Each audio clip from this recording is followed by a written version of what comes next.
సరే, అన్ని కారణముల చేత సుందరకాండని సర్వోత్కృష్టమైనటువంటి స్థితిగా పెద్దలు నిర్ణయించారు. గమ్మత్తు ఏమిటంటే, మీరు జాగ్రత్తగా వింటే ఉపాసనకి సంబంధించినటువంటి అనేక రహస్యాలు తలబద్దలు కొట్టుకున్నా సరే ఇవి ఎలా ఉంటుంది అని అర్థం కానటువంటి విశేషాలు కూడా హనుమ యొక్క అనుగ్రహంతో, సీతారాముల యొక్క అనుగ్రహంతో ఉపాసనకి సంబంధించినటువంటి రహస్యాలన్నీ తేటతల్లమవుతాయి సుందరకాండలో. అందుచేతే ఆధ్యాత్మికంగా ఉన్న వాళ్ళకి ఆధ్యాత్మికమైనటువంటి పురోగతి, ఇంట్లో కష్టాల్లో ఉన్న వాళ్ళకి కష్టాలు తొలగిపోతాయి. ఏమండి, మా ఇంట్లో పాపకి పెళ్ళవలేదు, సుందరకాండ వింటే పెళ్ళవుతుంది. ఏమండి, పిల్ల చాలా కాలమైంది వివాహమై సంతానం లేదు, సంతానం కలుగుతుంది. బంధువులు దూరదేశం వెళ్ళిపోయారు, అప్పటి నుంచి ఇప్పటి వరకు మళ్ళీ మేము బంధువుల్ని కలవలేదు, సుందరకాండ విన్నవాడికి బంధు సమాగమం అవుతుంది. నేను కొన్ని చోట్ల సుందరకాండ చెప్తే అది నా గొప్ప కాదు, సుందరకాండ గొప్ప. సుందరకాండ చెప్తే ఆ తర్వాత మా ఇంటికి వచ్చారు ఒక ఆయన, వచ్చి నాతో అన్నారు, విదేశాలు వెళ్ళిపోయినటువంటి నా బిడ్డని ఇప్పుడు చూస్తానని నేను అనుకోలేదు కోటేశ్వరరావు గారు. సుందరకాండ అయిపోయిన తర్వాత ప్రసాదం పుచ్చుకుని ఇంటికి వెళ్ళానండి, ఫోన్ వచ్చింది అకస్మాత్తుగా మా అబ్బాయి వస్తున్నాడని. అమ్మా నిన్ను చూడాలనుందమ్మా, 20 రోజులు నీ దగ్గర ఉండడం కోసం వస్తున్నానమ్మా అన్నాడు. నా మనస్సు పొంగిపోయిందండి, వచ్చి ఒక్కసారి మీకు ఈ మాట చెప్పెడదామని వచ్చాను అన్నారు. అందుకని సుందరకాండకు ఆ శక్తి ఉంది. అందుకని దూరదేశాల్లో ఉండేటటువంటి బంధుమిత్రుల యొక్క సమాగమం కలుస్తుంది, పితృదేవతలు ఆనందిస్తారు, విశేషించి దేవతలందరూ ప్రీతి చెందుతారు. సుందరకాండ అంత శక్తివంతమైనటువంటి కాండ. సరే, అందుచేత ఒకే అమ్మ, ఒకే జగజ్జనని సుందరకాండలో 2 రకాలుగా కనపడుతూ ఉంటుంది. మాయాస్వరూపం అంటే ఏమిటో ప్రత్యక్షంగా చూడాలంటే సుందరకాండలోనే చూడాలి. అంత అందంగా నడుస్తుంది సుందరకాండ. సరే, అంత అందమైనటువంటి కాండని ప్రారంభం చేస్తూ మహర్షి అంటారు, తతో రావణనీతాయా సీతాయా శత్రుకర్షణ ఈయేష పదమన్వేష్టం చారణాచరితే పది. తతో రావణనీతాయా, రావణుని చేత అపహరింపబడినటువంటి సీతమ్మ తల్లి యొక్క జాడని కనిపెట్టడం కోసమని చారణలు వెళ్ళేటటువంటి మార్గంలో వెళ్ళుట కొరకు హనుమ సంకల్పించెను, లేదా శత్రుకర్షణుడైన వాడు సంకల్పించెను. కిష్కింధకాండ చివర హనుమ మహేంద్రగిరి పర్వత శిఖరాల మీద బయలుదేరడానికి సిద్ధంగా ఉన్నారన్న విషయం మనం తెలుసుకున్నాం. కాబట్టి ఇక్కడ హనుమ అనేటటువంటి నామవాచకాన్ని ప్రయోగించకపోయినా శత్రుకర్షణ అన్నప్పుడు శత్రువులను జయించినటువంటి హనుమ బయలుదేరడానికి సిద్ధంగా ఉన్నారు అన్నది మనకి హనుమే అని తెలుస్తుంది. ఎందుకని శ్లోకంలో హనుమ అన్న మాట వాడలేదు, వాడకపోయినా మనకి తెలుస్తుంది ఆ విషయం. తతో రావణనీతాయా సీతాయా శత్రుకర్షణ ఈయేష పదమన్వేష్టం చారణాచరితే పది. ఈ ఒక్క శ్లోకమే మీరు చెప్తే యథార్థం అనుకుంటారో లేదో నాకు తెలియదు, కానీ ఈ ఒక్క శ్లోకం మీద భారతదేశంలో కొన్ని వందల పేజీలు రీసెర్చ్ చేసి వ్యాఖ్యానాలు చేసిన వాళ్ళు ఉన్నారు. ఆ ఒక్క శ్లోకంతో తరించిపోయిన వాళ్ళు ఉన్నారు. అందుకే ఈ శ్లోకాన్ని పారాయణ సంప్రదాయంలో మంత్రమనే పిలుస్తారు. అందున విశేషించి ఇందులో గాయత్రీ మహామంత్రంలో వా అనబడేటటువంటి బీజాక్షరం రావణ అన్న చోట మధ్యలో వాగా వస్తుంది. ఇంచేత అంటే మంత్రములను వేదికల మీద చెప్పకూడదు కనుక, అందున గాయత్రీ మంత్రం అందరూ వినకూడదు, అందరికీ చెప్పకూడదు కనుక గాయత్రీ మంత్రానికి ఒక స్వరం, గాయత్రీ మంత్రం చెయ్యడానికి పెద్దలు ఒక అధికారాన్ని నిర్ణయించారు కనుక దాని గురించి పూర్తిగా ఎక్కడ అన్నది అనరు. రావణ అన్న దాంట్లో వా గాయత్రీ మంత్రంలో 12వ అక్షరమైన వా. అందుకని పరమశక్తివంతమైనటువంటి ఒక బీజాక్షరంతో ప్రారంభం అవుతోంది. సుందరకాండ ప్రారంభంలో ఉన్న గొప్పతనం తనంత తానుగా మంగళాచరణముతో ప్రారంభమైపోయింది. ఎందుచేత అంటే తతో రావణనీతాయ అంటూ మొదలెట్టారు. తత్ అంటేనే పరబ్రహ్మస్వరూపం. మీకు ఇందాక చెప్పాను, ఒక్క భారతీయ సాంప్రదాయంలో ఒక గమ్మత్తు ఉంది. ఏమిటా గమ్మత్తు అంటే మహావాక్యములు అని కొన్నింటిని పిలుస్తాం మనం.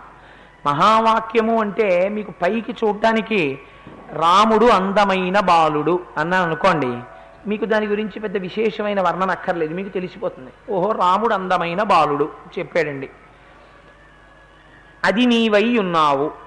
ఇప్పుడు మీకు ఏమర్థం అవుతుంది? ఏమిటది నువ్వై ఉన్నావు? అదెవరు, నువ్వెవరు, అయి ఉండడం ఏమిటి? దీనికి వ్యాఖ్యానం అవసరం అవుతుంది, పూర్వాపర అనుసంధానం అవసరం అవుతుంది. ఇప్పటి వరకు అది అని పరబ్రహ్మంగా చెప్పబడుతున్నది నువ్వే అయి ఉన్నావు, నీకు దానికి భేదం లేదు, ఉన్నది రెండూ కలిసే ఒక్కటే, అవిద్య చేత రెండుగా కనపడుతున్నాయి, ఉన్నదొక్కటే అని చెప్పడానికి ఏ బ్రహ్మమును మనము తత్ తత్ అని పిలుస్తామో అటువంటి తత్తుతో ప్రారంభమైంది సుందరకాండ. తతో రావణనీతాయా సీతాయా శత్రుకర్షణ. ఆ సీతమ్మ తల్లి యొక్క జాడ కనిపెట్టడానికి ఈయేష సంకల్పించను. ఎవరు? హనుమ. హనుమ అనొచ్చు కదా. ఇక్కడికి వచ్చేటప్పటికి మహర్షి ఒక మాట వేశారు, శత్రుకర్షణ. శత్రుకర్షణుడైనటువంటి వాడు సంకల్పమును చేశాను. మీరు రామాయణాన్ని మొట్టమొదటి నుంచి వింటూ వస్తున్నారు. ఎక్కడైనా హనుమ ఎవరితోనన్నా యుద్ధం చేసి ఎవరినైనా చంపినట్టు వాల్మీకి మహర్షి ఇప్పటి వరకు రామాయణంలో ఎక్కడైనా చెప్పారా? వాల్మీకి రామాయణంలో ఇప్పటి వరకు జరిగిన ప్రవచనంలో ఎక్కడైనా హనుమ యుద్ధం చేసి ఫలానా వారిని చంపారు అని మీరు ఎక్కడైనా విన్నారా? ఇప్పటి వరకు ఎక్కడ వినలేదు కదా. మనం ఎవరితోనో ఆయన యుద్ధం చేసింది వినలేదు. మరి అటువంటప్పుడు శత్రుకర్షణ అనడానికి ఆయన ఏ శత్రువుల్ని సంహరించారు అంటే, శత్రువులను సంహరించిన వాడు అనడానికి కారణం ఆ శత్రువులు బాహ్య శత్రువులు కారు, అంతఃశత్రువుల్ని గెలిచారాయన. ఎవరా అంతఃశత్రువులు? అందుచేతనే యోగి పుంగవుడై సాధకుడిగా మాత్రమే ఉన్నారు హనుమ. ఎందుచేత అంటే మొట్టమొదట ఆత్మదర్శనానికి బయలుదేరేటటువంటి యోగికి ఉండవలసిన ప్రథమ లక్షణం ఇంద్రియ నిగ్రహం. ఇంద్రియ నిగ్రహమే లేదనుకోండి, శమము దమము అని రెండు మాటలు వాడతారు. శమము దమము అంటే బాహ్యేంద్రియముల యందు నిగ్రహం ఉండాలి, అంతరింద్రియముల యందు నిగ్రహం ఉండాలి. ఈ రెండూ నిగ్రహించగలిగినటువంటి వాడు ఎవరుంటాడో వాడు మాత్రమే పరబ్రహ్మమును గురించి ఆలోచిస్తూనైనా కూర్చోగలడు, ధ్యానం చెయ్యగలడు. మీకు ఒక ఉదాహరణ చెప్తాను. మీరు ఏదో ఒక మంత్రం పుచ్చుకున్నారనుకోండి, ఆ మంత్రమునకు ఒక అధిష్టాన దేవత ఉంటారు. ఆ అధిష్టాన దేవత యొక్క స్వరూపం ఇలా ఉంటుంది అని మీకు గురువులు మంత్రోపదేశం చేసినప్పుడు చెప్తారు. చెప్పి దానికి ఒక ప్రార్థనా శ్లోకం చెప్తారు, అంగన్యాస కరన్యాసాలు చెప్తారు. చెప్పి నాయనా నువ్వు ఆ మంత్రం చేసే ముందు ఈ ప్రార్థనా శ్లోకం చెయ్యి, ఆ మంత్రాధిష్టాన దేవతని ఈ స్వరూపంగా నువ్వు ధ్యానం చేయి మనస్సులో. బాహ్యనేత్రములను మూసి ఆజ్ఞాచక్రం మీద ఆ మంత్రాధిష్టాన దేవత యొక్క దర్శనం చేస్తూ ధ్యానం చేయమని చెప్తారు. మీరు బాహ్యనేత్రములను మూసినా మీ మనస్సు ఒక నేత్రంతో ఉంటుంది. అదే గమ్మత్తు. మీరు ఇక్కడైతే నేత్రములను మూస్తారు, మూసి మీకు ఇచ్చిన మంత్రాధిష్టాన దేవతా స్వరూపం గురించి మీరు ధ్యానం చేస్తున్నారనుకోండి. ధ్యానం చేస్తుంటే మీ లోపల ఉండేటటువంటి నేత్రము ఆ స్వరూపాన్ని చూడడం ప్రారంభం చెయ్యాలి. కానీ గమ్మత్తు ఏం చేస్తుందంటే, ఈ కన్ను మూసిన మనస్సుకొక కన్ను ఉంటుంది. అదేం చేస్తుందంటే ఆ కన్ను పెట్టుకుని ఇతపూర్వము మీ చేత చూడబడినటువంటి వస్తువులని తాను చూసి దర్శనం చేయిస్తుంది లోపల. ఎంత గమ్మత్ అంటే, మీరు దేవతా దర్శనం కోసమని ప్రార్థనా శ్లోకం చెప్తారు, కానీ మీ మనస్సు అక్కడ నిలబడదు, వెళ్ళినట్టు వెడుతుంది, నాలుగు అలవాటు చేసేస్తుంది. కాబట్టి ఆ శ్లోకం చెప్పేస్తుంది. చెప్పేసిన తరువాత ఆ మనస్సు కన్ను పట్టుకుని జారిపోతుంది. జారిపోయి ఈ ఇంద్రియం లోపల ఉండే శక్తిని పట్టుకుని జారిపోతుంది. జారిపోయి ఎక్కడికి వెళ్ళిపోతుంది? తన ఇష్టం వచ్చిన చోటుకి వెళ్ళిపోతుంది.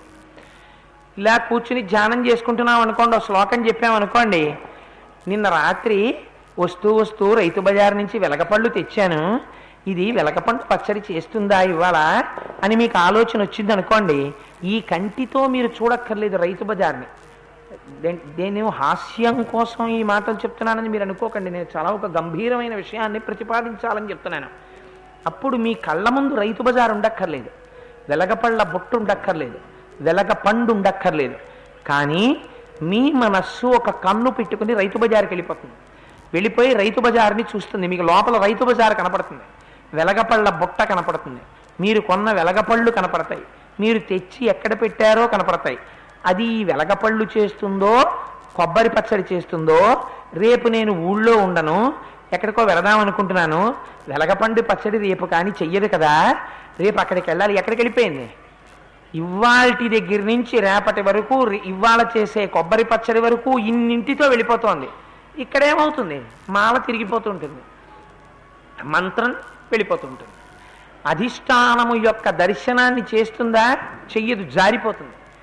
శమదమములంటే ఇంద్రియాల్ని కట్టడి చెయ్యగలగాలి. బయట గెలవడం గొప్ప కాదు.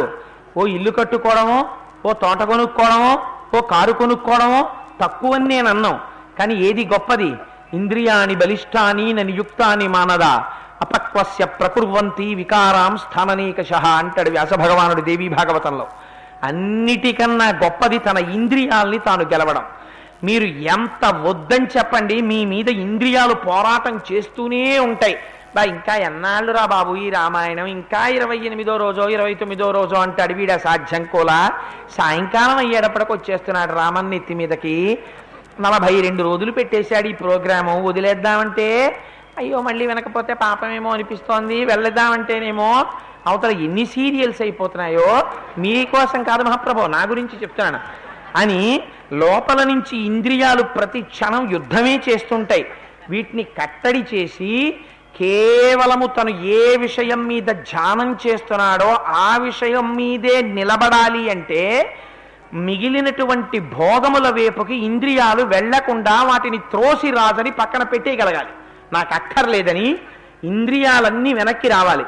అలా ఇంద్రియాల మీద ఎవడు అధికారాన్ని సంపాదించి ఇంద్రియాల్ని గెలవగలడో వాడు శత్రుకర్షణుడు. శత్రుకర్షణుడైన వాడు చేసే మొదటి పని ఆత్మదర్శనము. వాడు యోగి కాబట్టి, సాధకుడు కాబట్టి ఆత్మదర్శనానికి బయలుదేరుతాడు. అందుకని శత్రుకర్షణ అన్న మాట సాధకునికి వర్తిస్తుంది, మొదట యోగికి వర్తిస్తుంది. అందుచేత శత్రుకర్షణుడై దేనికి బయలుదేరుతున్నారు? చారణా చరితే పథి, చారణులైనటువంటి వారు వెళ్ళేటటువంటి మార్గములో వెళ్ళుచున్నారు. చారణులైనటువంటి వాళ్ళంటే ఎవరసలు? చారణులు అంటే భూమికి దగ్గరగా ఉండి సర్వకాలముల యందు శుభవార్తలను చెప్పేటటువంటి దేవతా స్వరూపాన్ని పొందిన వాళ్ళెవరో వాళ్ళకి చారణులని పేరు. ఆ చారణులు అంటే వాళ్ళు ఏం చెప్తారు? వాళ్ళు ఎప్పుడూ శుభవార్తలే చెప్తారు. ఎందుకు శుభవార్తలు చెప్తారు? వాళ్ళకి ద్వంద్వములు తెలియవు. వాళ్ళు నోరు విప్పి మాట్లాడితే మంచి మాటే మాట్లాడతారు. నిన్నను మీరు చూశారు ఒక మహానుభావుడు అలా మాట్లాడిన వాడు ఎవరు? నిశాకర మహర్షి మాట్లాడారు. నిన్న ఎవరితో మాట్లాడారు? సంపాతితో మాట్లాడారు. ఏం చెప్పారు నిశాకర మహర్షి? కొన్ని వేల సంవత్సరముల తర్వాత జరగబోయేటటువంటి సీతాన్వేషణ ఘట్టాన్ని ఆయన దర్శనం చేశారు. నిశా అంటే చీకటి అన్న అర్థం ఒక్కటే కాదు. నిశా అంటే ఇంద్రియముల యొక్క వ్యాపారములను క్షోభింపచేసి తగ్గించగలిగినటువంటి శక్తికి నిశా అని పేరు అమరకోశంలో. అందుచేత ఆ నిశా కర అంటే చేయువాడు. ఇంద్రియముల యొక్క వ్యాపారమును తగ్గించగలిగినటువంటి వాడెవడున్నాడో తన వాక్కుల చేత వాడు నిశాకరుడు. అంటే నిశాకరుడు గురువు. అటువంటి బ్రహ్మజ్ఞాని అయినటువంటి నిశాకరుడి దగ్గర విన్నవాడెవరు? సంపాతి. ఎలా విన్నాడు? సమ్యక్, బాగా విన్నాడు. ఏమని? రెక్కలు లేకపోయినా బెంగ పెట్టుకోకోయ్, నీకొకనాడు రెక్కలు వస్తాయి. రామకార్యంలో మాట సహ్యం చెయ్యడానికి ఇక్కడుండు. ఆ ఋషి దగ్గర విన్నటువంటి సంపాతి ఏం చేశాడు? సీతాదర్శనం చేశాడు.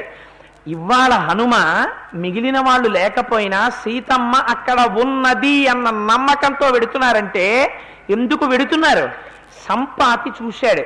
నాకు ఆ బలం ఉంది, జాతి చేత బలం ఉంది, ఆహారం చేత బలం ఉంది, దివ్య దృష్టి చేత బలం ఉంది, ఇక్కడ నుంచి చూస్తున్నాను సీతమ్మ ఉన్నది అని చెప్పారు. ఆయన చూశానని చెప్పారు. ఈయనకి విశ్వాసం కలిగింది. వేదాహమేతం పురుషం మహాంతం ఆదిత్యవర్ణం తపసస్తుపారే సర్వాణి రూపాణి విచిత్య ధీర నామాని కృత్వాభివదన్యదాస్తే అని ఋషులు ప్రకటించారు. అంతటా నిండిపోయిన పరబ్రహ్మము జ్ఞానము చేత తెలియబడి భక్తి చేత పూజింపబడినప్పుడు ఈ మాంసనేత్రమునకు కూడా అందేటటువంటి స్వరూపముతో దిగి వస్తుంది అని అభయం ఇచ్చారు. అందుచేత అటువంటి స్వరూపంతో ఉన్నటువంటి సీతమ్మ యొక్క దర్శనం కోసమని సంపాతి చెప్పిన మాట మీద విశ్వాసంతో ఇవాళ బయలుదేరుతున్నారు. పూర్వం చెప్పినటువంటి పెద్దల యొక్క మాట మీద విశ్వాసముంచి బయలుదేరుతున్నటువంటి సాధక స్వరూపంతో, యోగి స్వరూపంతో వెడుతున్నారు. అందుకని చారణా చరితే పది అన్వయం నిశాకర మహర్షికి, సంపాతికి. అందుకని కిష్కింధకాండ నుంచి సుందరకాండలోకి వెళ్ళడం. అందుకని అలా చారణాచరితే పది ఆ మార్గంలో వెడుతున్న వారై, అందులో బ్రహ్మజ్ఞాని అయినటువంటి నిశాకర మహర్షి స్నానం చేసి వస్తుంటే జీవులు తమ యొక్క భేదభావాలన్నింటినీ మరిచిపోయి ఆయన చుట్టూ వచ్చి నడిచి వెళ్ళాయి. నిన్నటి రోజున మీకు చెప్పాను, పెద్ద పులులు, సింహాలు, పావులు కూడా ఆయన వెనకాతలు వెళ్ళిపోయాయి. ఎందుకని వెళ్ళాయి? బ్రహ్మమును తెలుసుకున్నవాడు బ్రహ్మమే అగుచున్నాడు, బ్రహ్మవిద్ బ్రహ్మైవ భవతి. అందుకని ఆయన దగ్గర ఇంకా ఆ భేదభావాలు ఉండవు, అన్నీ బ్రహ్మస్వరూపంగానే మసిలిపోతాయి అంతే.